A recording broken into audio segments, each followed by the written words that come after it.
अफगानिस्तान में तालिबान के आतंक से छुटकारा दिलाने के लिए भारत और अमेरिका पहल कर रहा है। दोनों देशों ने अफगानिस्तान में शांति वार्ता की पहल पर जोर दिया है। हाल ही में भारत दौरे पर आए अमेरिकी विदेश मंत्री एंटनी ब्लिंकन ने कहा कि हम अफगानिस्तान से बलों की वापसी के बाद अफगान के लोगों को सुरक्षा देने के लिए प्रयासरत हैं। उन्होंने कहा कि अफगान के लोगों के लिए और क्षेत्रीय स्थिरता का समर्थन करने के लिए मिलकर काम करना जारी रखेंगे।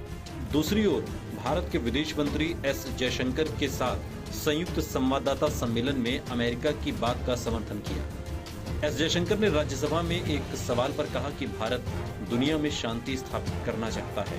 भारत मानवाधिकारों की रक्षा के लिए प्रयासरत है।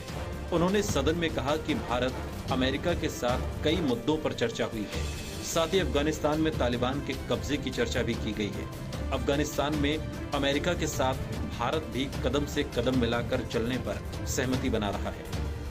अमेरिकी विदेश मंत्री ने कहा कि हमारे पास न केवल एक मजबूत दूतावास है बल्कि महत्वपूर्ण कार्यक्रम भी है जो अफगानिस्तान को विकास और सुरक्षा सहायता के माध्यम से आर्थिक रूप से समर्थन करने में सक्षम है। अफगानिस्तान में तालिबान की बढ़ती ताकत पर उन्होंने कहा कि तालिबान जिला केंद्रों में आगे बढ़ रहा है।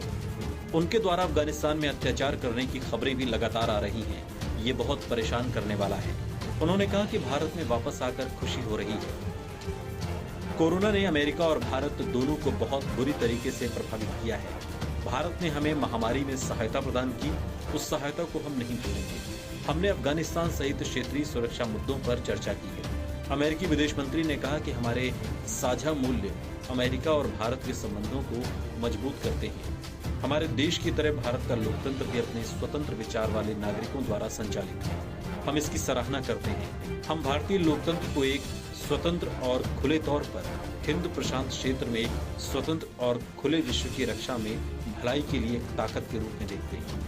देखने वाली बात यह होगी कि भारत और अमेरिका की साझा पहल से अफगानिस्तान में पनप रहे तालिबान का खात्मा होगा या नहीं। इस वीडियो पर आपकी क्या प्रतिक्रिया है, कमेंट बॉक्स में हमें जरूर बताइएगा।